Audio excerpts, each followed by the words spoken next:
हम लोग मुग़ल साम्राज्य पढ़ रहे हैं और मुग़ल साम्राज्य में हम लोग जो लास्ट क्लास में अकबर पर जो लास्ट ईयर में कुछ क्वेश्चंस आए हैं उस पर डिस्कस कर रहे थे। अभी हम लोग अकबर पर ही कुछ जो विगत सालों में क्वेश्चन आए हैं, विगत वर्षों में संघ लोक सेवा आयोग में, राज्य लोक सेवा आयोग में, उसी पर हम आज भी डिस्कस करेंगे। सबसे पहला चीज़ कि अकबर के खिलाफ 1580 ईस्वी में जौनपुर का एक काजी था। 1580 ईस्वी में अकबर के खिलाफ जौनपुर का एक काजी था, उसका नाम था मुल्ला मोहम्मद यज़दी ने अकबर के खिलाफ फतवा जारी किया था। 1580 ईस्वी में अकबर के खिलाफ जौनपुर के काजी मुल्ला मोहम्मद यज़दी ने फतवा जारी किया था और भारत के सारे मुसलमानों को कहा था कि अकबर के खिलाफ हो जाओ। तो इसको थोड़ा सा ध्यान में रखेंगे, परीक्षा में पूछा जा सकता है।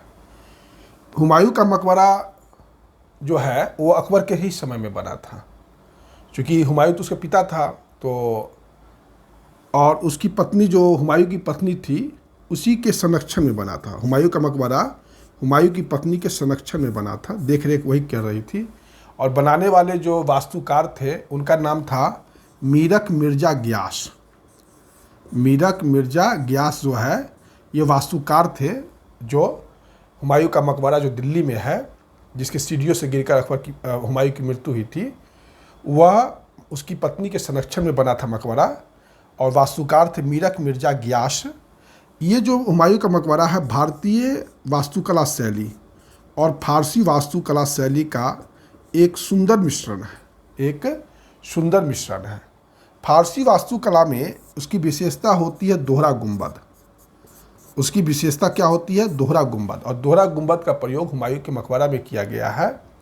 हुमायूं दोहरा गुंबद सबसे पहले सिकंदर लोदी के मकबरा में प्रयोग किया गया है। सिकंदर लोदी के मकबरा में सबसे पहले प्रयोग किया गया है। ये सब थोड़ा सा ध्यान रखेंगे, परीक्षा में पूछा जा सकता है ना। अकबर जो है एक जैन गुरु था, उसको 1582 में बुलाया था।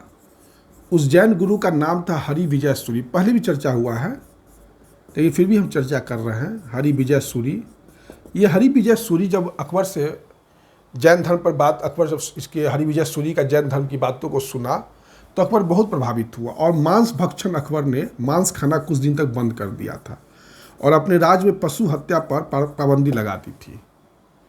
और इसको जो है जगत गुरु का, हरि विजय सूरी को अकबर ने जगत गुरु का उपाधि दिया था, ये मैंने आपको बताया ही था। और जीन चंद सूरी को युग प्रधान का उपाधि दिया था। तो ये पहले भी चर्चा हो चुका है इसलिए, लेकिन बस इतना ही जानिए कि हरि विजय सूरी के प्रभाव में आकर अकबर ने अपने राज्य में पशु हत्या पर पाबंदी लगा दी थी और दूसरा कि खुद भी मांस खाना बंद कर दिया था। अकबर के समय में एक इम्पोर्टेंट चित्रकार था दशवंत। दशवंत काफ़ी इम्पोर्टेंट चित्रकार था। अकबर इसको बहुत ही पसंद करता था, चाहता था कि अकबर इसको चाहता था कि लीडेड चित्रकार बनाना, काफ़ी सपोर्ट किया। लेकिन 1584 ईस्वी में दशवंत ने आत्महत्या कर लिया और ये कहार का बेटा था। दशवंत जो था वो कहार का बेटा था।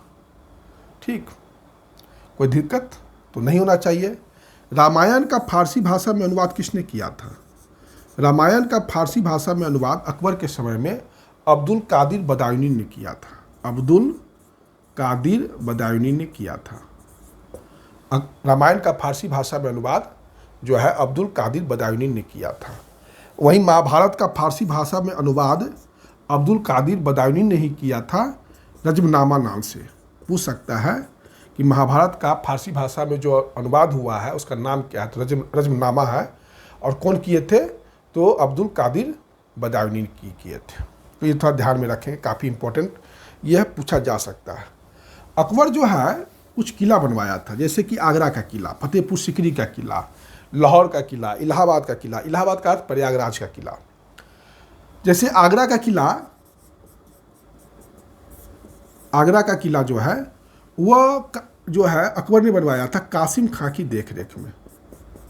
कासिम खां इसके वास्तुकार थे। ठीक, और ये लाल पत्थर से बना हुआ है। इसके अंदर 500 से ज़्यादा महल है। ठीक, इसके इम्पोर्टेंट महल है अकबरी महल।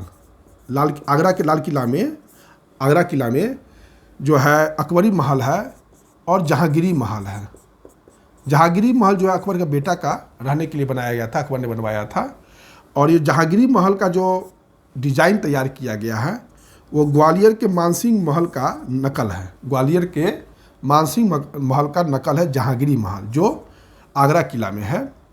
और ये हिंदू और मुस्लिम दोनों शैली में मिक्सअप है। ठीक, इसको थोड़ा सा आप लोग ध्यान में रखेंगे।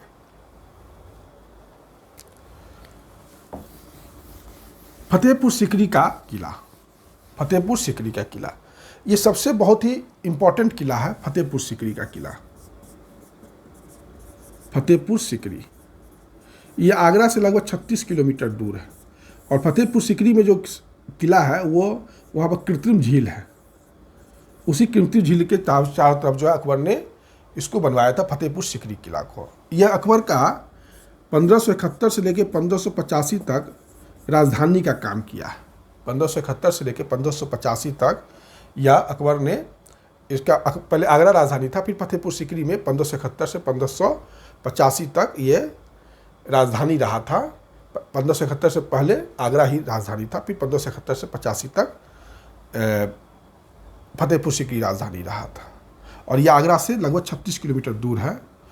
1986 में यूनेस्को ने फतेहपुर सीकरी को विश्व धरोहर स्थल घोषित कर दिया। यूनेस्को ने विश्व धरोहर स्थल घोषित कर दिया। फतेहपुर सीकरी में जाइएगा तो पंचमहल है, पंचमहल मिलेगा। फतेहपुर सीकरी में जब घुसेंगे हम लोग किला के अंदर तो पंचमहल मिलेगा। ये पंचमहल का जो डिजाइन है वो बौद्ध विहार से मिलता जुलता है। पंचमहल का डिजाइन जो है वह बौद्ध विहार से मिलता जुलता है। फतेहपुर सीकरी जो है सबसे बहुत ही श्रेष्ठ, आप कह सकते हैं कि अकबर का वास्तुकला का उदाहरण है। उसमें दीवाने आम देखने को मिलेगा, दीवाने खास मिलेगा, ये सब आपको देखने को मिलेगा। पंचमहल देखने को मिलेगा,